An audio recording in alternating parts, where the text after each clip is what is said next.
Welcome everyone. This is my follow-up video to the video that I released last week regarding my experience of going and submitting evidence to the Dobbs review.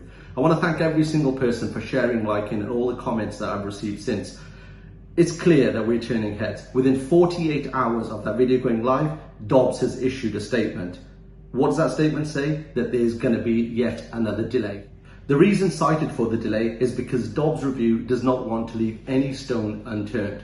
Well, the mandate is fairly simple. The scope of the review is pretty straightforward. The main question is, did the senior managers inside the bank know about fraud in the bank? And more importantly, did they conceal it? Well, I can tell you for a fact, the evidence that I've presented is very, very compelling. The next question that I have is, where's the bank in all of this? How is the bank just sanctioning off continuous extension? This is the third extension, and who's paying for it? There are 50 barristers, some of which are working full time. Why are the shareholders not speaking up? Why are the non-executive directors not speaking up?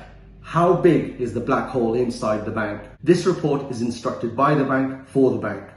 I'm pushing to get this report to be published, especially when in itself it's becoming a complete barrier to justice. The report will go to the bank, and how can we trust the bank to report its findings in an honest manner? After all, what happened to the Project Lord Turnbull report, which one of their own managers wrote, Sally Masterton, and the bank concealed it for years? We cannot allow a bank to behave in such a manner. After all, this bank has already failed once. There was a government bailout to the tune of £20 billion.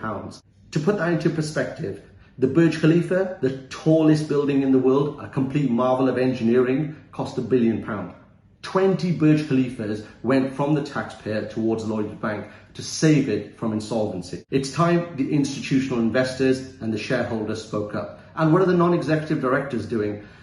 Several reports, the Griggs, Foskett, Lord Cranston, now the Dobbs review, these reports are continuously highlighting bad behaviour, mismanagement, and a clear lack of corporate governance inside the bank. I know the chairman and the chief risk officer have also seen the evidence for themselves. So why are they happy to waste shareholder funds on professional fees rather than compensating the victims?